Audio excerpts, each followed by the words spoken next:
입니다. 지난 3월 22일, 특히 3월 25일을 많이 기억하실 것 같은데요. 많은 분들이 유명을 달리하셨습니다. 고인들의 명복을 빌고 특히 유가족 여러분께 위로의 말씀을 다시 한번 전합니다. 아직도 이재민으로 계시는 작게는 1000여 명이 넘지요. 많게는 저는 아직도 한 1만여 명이 넘는다고 생각합니다. 전국적으로 자기 주거가 지금 없기 때문에 이런 분들도 빨리 신속히 가정으로 돌아가길 바랍니다.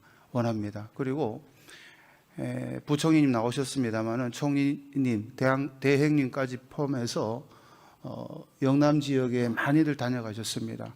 산불을 진화하고 복구를 위해서 애써주신 국무위원 여러분들께도 감사드립니다. 무엇보다도 동료 의원들께 감사를 드립니다.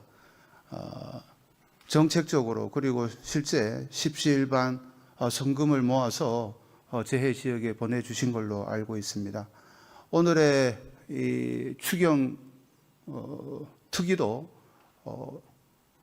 위기에 빠진 대한민국 경제에 대한 포인트도 있지만 저는 핵심은 재난 추경이라고 생각합니다. 국회가 해야 할 일들은 순서가 필요하다고 생각합니다. 가장 시급하고 급한 것, 국민들이 진짜 원하는 이 부분부터 우리 국회와 정부가 머리를 맞대서 답을 내놓아야 된다고 생각합니다. 그런 차원에서 저는 오늘 재난과 관련된 부분에 좀 집중해서 질문을 드리겠습니다. 먼저 현안과 관련돼서 부총리님하고 우리 국무위원들 그다음에 동료 의원 여러분들께 잠깐 짧게 브리핑하겠습니다. 넘겨주세요. 네. 산불 현황을 영상도 있습니다만 많이 보셨기 때문에 거의 그런 말을 씁니다. 그 불이 소낙비처럼 내렸습니다. 하늘에서. 이거는 지금 우리가 이따도 기준이 나오겠습니다만 산불 인재를 기준으로 하는데 이 천재입니다. 현행재해법에 따르더라도 이 천재에 준해서 국가가 책임을 져야 하는 상황이다라는 말씀을 드립니다. 넘겨주십시오. 아니, 그거 보십시다. 이 경상북도 북부 지역의 산불 난 현황인데 아까 데이터가 부총리께서 제안 설명하는데 10만 4천이라고 그랬습니다. 최초에는 서울에 한 4만 해가지고 서울이 6만이거든요. 서울에 미치지 못하는 취지로 많이 브리핑 됐는데 점점 그 수치가 저는 서울의 2배다 이렇게 저는 생각하고 뒤에 산림청장님 계시지만 산이 군데군데 탔다 그래가지고 빈자리가 그러면 효용이 있느냐? 그렇지도 않고요. 저희가 침엽수림 지역이기 때문에 하마가 지나간 지역은 송진 때문에 나무가 다 고사를 합니다. 저는 정부 추계가 10만 4천인데 이보다 더 크지 않을까라는 생각이 들고 사람의 신체로 따지면은 거의 심장이 탄 겁니다. 심장이 탔다는 것은 엔진이 멈췄다는 건데 과연 국토가 물이 흐리고 물길이 있고 짐승들이 다니는 길이 있는데 이게 다 망가졌다라는 평가가 가능합니다. 과연 대한민국 국토가 중부 지방이 서울의 2배 이상이 타버렸는데 저 부분이 과연 회복이 가능할까, 자연 치유가 가능할까라는 걱정을 많이 하고 있습니다.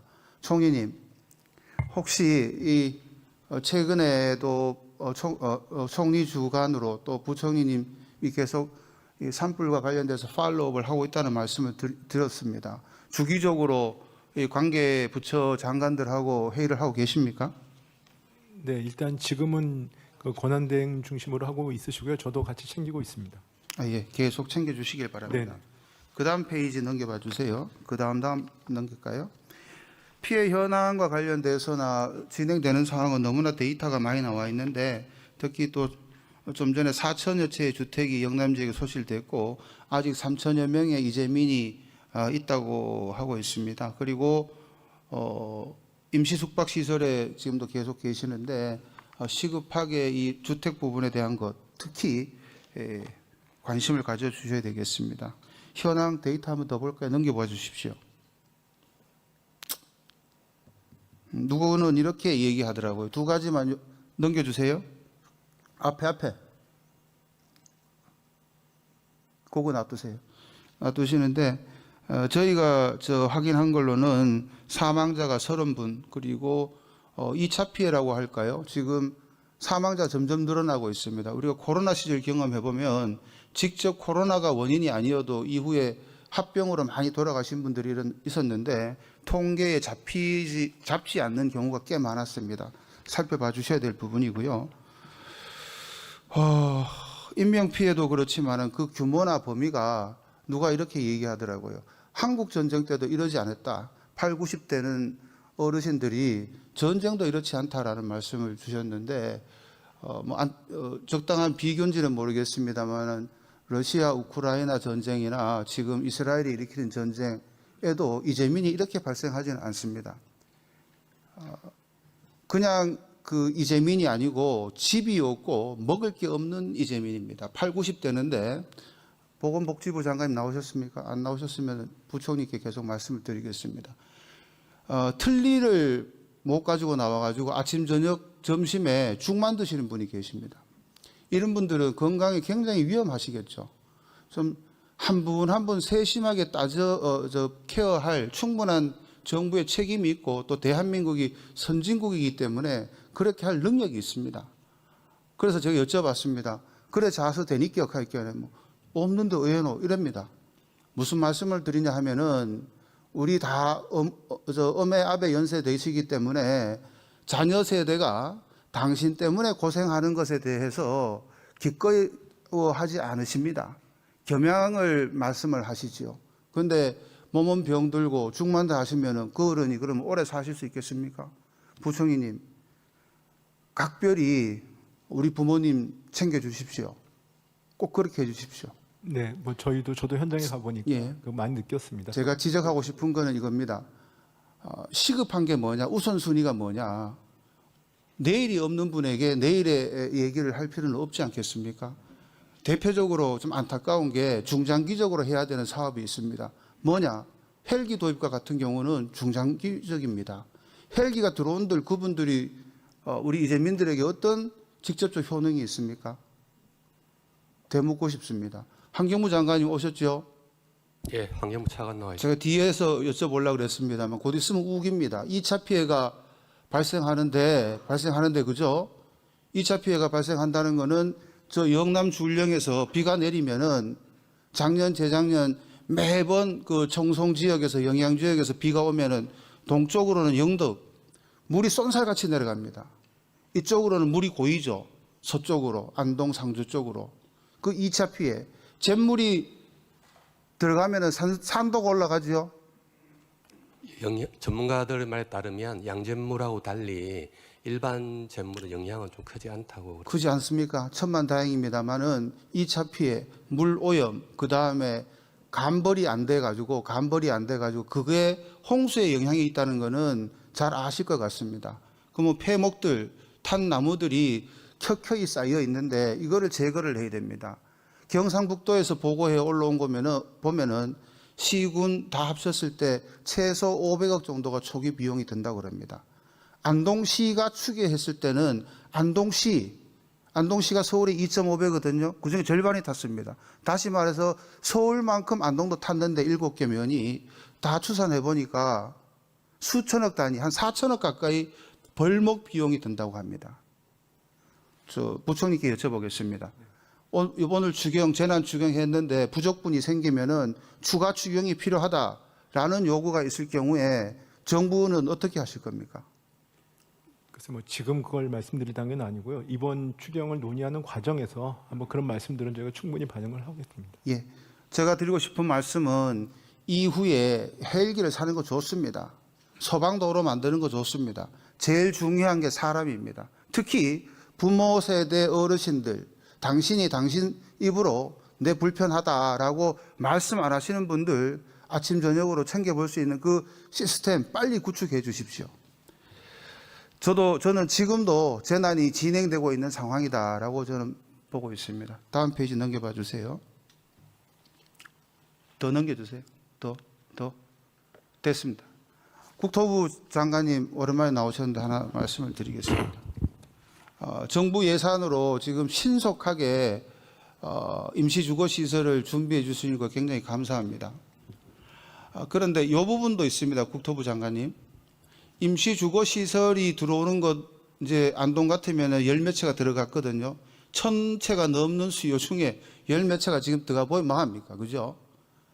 더 중요한 거는 6월 입하소만 망종 아닙니까? 망종 전에 농사가 이루어져야 되는데 농가주택이나 임시주택만 하더라도 그거 상반기에 공급될 리가 없습니다. 제 건의 드리는 건 이런 겁니다. 추경 편성에 좋습니다. 특별 재난 마을로 정한 거 그거는 5년, 10년 후에 만들어지는 거고 가깝게는 임시주택이 만들어지더라도 이번에 농사철에 만들어지기 쉽겠느냐라는 생각이 있습니다. 주민들이 원하는 것은 작아도 자기가 논밭 옆에 기거할 수 있는 임시 농막, 뭐 3평짜리도 좋습니다.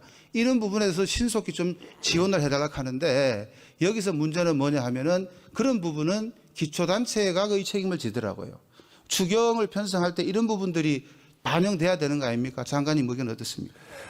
예, 동현 의원님 그 지적하신 대로 그 피해자들의 주거 지원을 크게 두 갈래로 하고 있습니다. 우선 급한 임시 주거 지원 시설을 하는 부분이 있고요. 농막이라든지 컨테이너 같은 것들은 그거는 이제 행안부하고 지자체가 중심이 돼 가지고 그렇게 지금 노력을 하고 있고 아마 그것도 뭐 크게 쓰려고 미리 만들어 놓은 것들이 잘 없기 때문에 의원님 지적하신 대로 공급하는데 돈의 문제가 아니라 부총리님, 실제로 이 물건을 만드는데 시간이 아마 좀 걸리지 않을까. 부총리님, 저 전국적으로 소개령을 내리십시오. 그 비어 있는 컨테이너 3평짜리 전후되는 거 있지 않습니까? 그냥 비만 가리면 됩니다. 그분들이 요즘 해 뜨는 게 4시 반 5시인데 농사 지으려고 시내 나왔다가 1시간 만에 그 논밭에 가가지고 하기 어렵습니다. 임시주거시설 8평짜리 9평짜리 컨테이너 말고 진짜 농막으로 쓸 수 있는 거 이런 것들이 꼭 필요합니다. 그거를 좀 확인을 하셔가지고 공급을 빨리 해주시기 바랍니다. 행안부와 국토부가 협의를 해가지고요. 최대한 노력하겠습니다. 예, 고맙습니다. 가축 피해 관련돼서 우리 농림부 장관님 나오셨는데 네, 농림부 장관입니다. 농림부 장관님 애쓰십니다. 네. 농림부도 현안이 굉장히 많더라고요. 예. 특히 그 NDMS입니까? 확인되지 않는 네. 우리 경북도내 같은 경우 또 저 경남도 그렇습니다만 네. 과일 과수가 창고에 있었는데 없어버렸다. 맞습니다.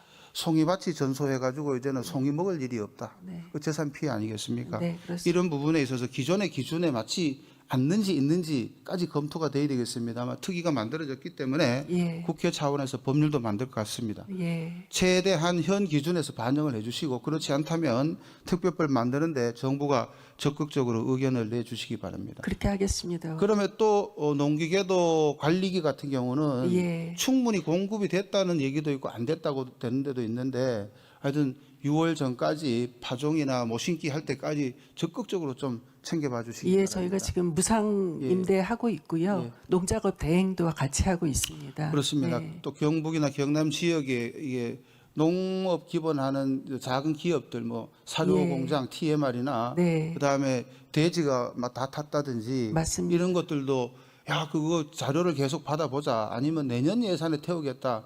내년에 공급망이 막히면은 다시 일어서기가 어렵습니다. 예, 그렇습니다. 무슨 말씀인지 아시죠? 예, 잘 알고 있습니다. 그래서 그 부분들 혹시 그 OEM이라 합니까? 주문 방식으로 예. 하는 것을 좀 인허가를 빨리 해준다든지 예. 아니면은 현재 남아 있는 안 타고 있는 거라도 그 여유 자금이 있다면은 예. 내년이 필요 없습니다. 현재 공장이 돌아가야 된다는 예, 말씀을 드리고 내년을 위해서 올해 준비할 수 예, 있도록 적극적으로 좀 하겠습니다.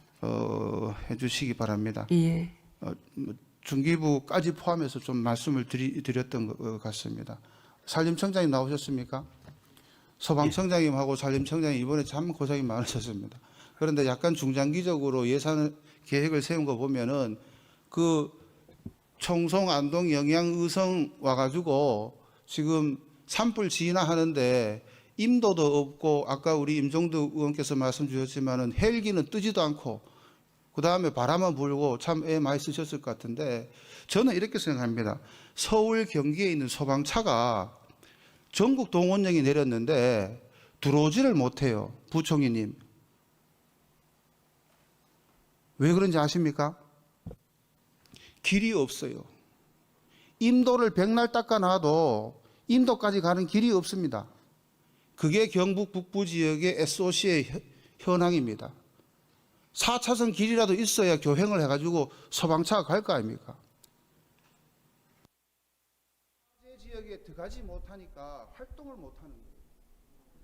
이 부분이 저는 굉장히 안타까웠고, 최근에도 강원도에 불이 계속 나고 있는데 아직까지 저는 예방이 필요하고 케어가 필요한 부분이 많지만은 전반적으로 중장기적으로 볼 때 헬기 뜰 때는 길이 필요 없죠. 그런데 소방차가 올 때는 길이 필요합니다. 동원령을 내려도 중령 내려와서 들어오는 간선 도로가 영양으로 가는, 청송으로 가는, 서울서 내려서 와서 말입니다. 길이 없어요. 뭐 지적할 게 한두 가지가 아닙니다만은 다시 한번 처음으로 돌아가서 어르신들 케어하는 부분, 농사 짓는 부분, 그리고 6월 달에 우기를 어떻게 대비할 것인지에 대한 부분 좀 정부하고 우리 국회가 맞대어서 시급한 것부터 좀 대책을 세웠으면 하는 그런 바람입니다. 경청해 주셔서 감사합니다.